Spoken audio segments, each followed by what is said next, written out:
नमस्ते दोस्तों, आज मैं आपको सुनाने जा रही हूँ एक ऐसी डरावनी कहानी जिसे सुनकर आपकी नींद उड़ सकती है। कहानी है लबुबू डॉल की। ये कोई आम गुड़िया नहीं, बल्कि एक ऐसा खिलौना है जिसमें छिपा हुआ है एक खौफनाक रहस्य। तो वीडियो के अंत तक बने रहिए। और हाँ, अगर आपको डरावनी कहानियाँ पसंद है तो वीडियो को लाइक करें, चैनल को सब्सक्राइब करें और बेल आइकन दबाना न भूलें, ताकि आप हमारी हर नई डरावनी कहानी सबसे पहले देख सकें।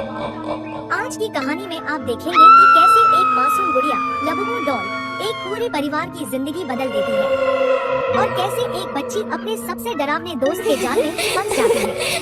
रीना और अमित दिल्ली के पास रहते थे।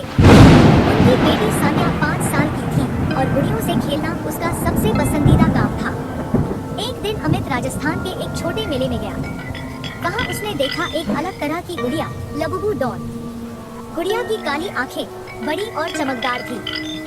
उसके होंठ थोड़े लाल और उसके बाल पुराने कपड़े की रस्सियों जैसे थे। दुकानदार ने अमित से कहा, यह गुड़िया बहुत खास है।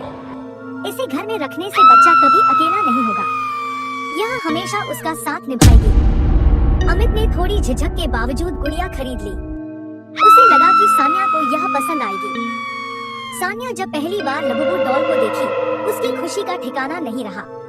उसने कहा, पापा, यह मेरी लबुबू है। अब यह मेरी सबसे अच्छी दोस्त है। शुरुआत में सब कुछ सामान्य था। सानिया दिन भर गुड़िया के साथ खेलती, उसे खाना खिलाती और रात में बिस्तर में भी अपने पास रखती। लेकिन कुछ हफ्तों के बाद घर में अजीब घटनाएं होने लगी। रात के समय हंसी की आवाजें आती, जैसे कोई बच्चा खेल रहा हो। कभी-कभी गुड़िया कमरे में एक जगह छोड़कर सुबह दूसरी जगह पर मिलती। गुड़िया के कपड़े गीले हो जाते, जबकि घर में मौसम बिल्कुल सूखा होता। सानिया अब केवल लबुबू डॉल के साथ ही बात करती। जब रीना ने गुड़िया को दूर रखने की कोशिश की, तो सानिया गुस्से में बोली, अगर आप लबुबू को मुझसे दूर करेंगे तो ये आपको सजा देगी। अमित और रीना डर गए। ये तो बस शुरुआत थी। एक रात अमित ने तय किया कि वह गुड़िया को अलमारी में बंद कर देगा।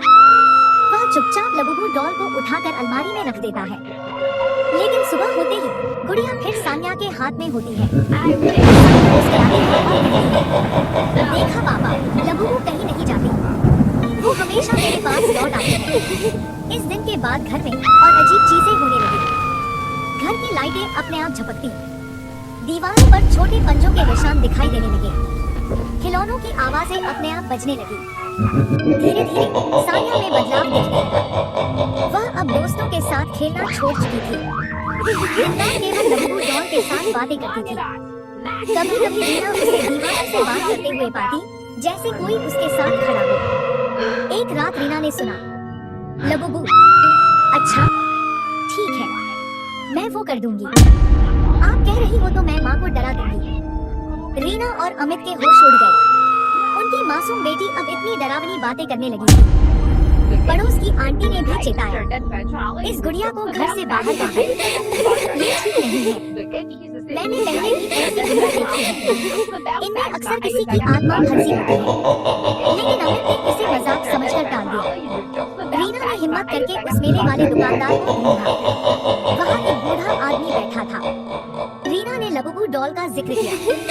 बूढ़े के चेहरे का रंग उड़ गया। उसने बताया, ये गुड़िया एक लड़की के लिए बनाई गई थी। उसका नाम लवनी था। उसकी मौत बहुत दर्दनाक थी। उसकी आत्मा इस गुड़िया में फंस गई है। जिसने भी यह गुड़िया खरीदी, उसका बच्चा धीरे धीरे इस आत्मा का साथी बन गया। लेकिन अंत बहुत बुरा होता है। रीना कांप गई। उसने अमित को सब बताया। दोनों ने तय किया कि गुड़िया को घर से हटाना होगा। उस रात रीना और अमित ने हवन किया और लबुबू डॉल को एक लोहे के बक्से में बंद कर दिया। लेकिन जैसे ही हवन समाप्त हुआ, अचानक बत्ती चली गई। अंधेरे में लोहे का बक्सा अपने आप हिलने लगा। फिर अंदर से आवाज आई, सानिया, मैं वापस आऊंगी। रीना और अमित डर के मारे चिल्लाए, लेकिन कोई भी जवाब नहीं आया। अगले दिन परिवार ने तुरंत घर छोड़ दिया। सानिया धीरे धीरे सामान्य हो गई, लेकिन कभी-कभी रात में उठकर कहती, लबुबू वापस आएगी। तो दोस्तों, ये थी लबुबू डॉल की डरावनी कहानी। अगर आपको यह कहानी पसंद आई तो वीडियो को लाइक करें, चैनल को सब्सक्राइब करें और बेल आइकन दबाएं, ताकि हमारी अगली डरावनी कहानी आप सबसे पहले देख सकें। और कमेंट में बताइए, क्या आप कभी ऐसी गुड़िया अपने घर लाना पसंद करेंगे? याद रखिए, कभी कभी सबसे मासूम चीजें भी सबसे खतरनाक हो सकती हैं। धन्यवाद दोस्तों, और डरावनी कहानियों के लिए जुड़े रहिए। अगर आप हिम्मत रखते हैं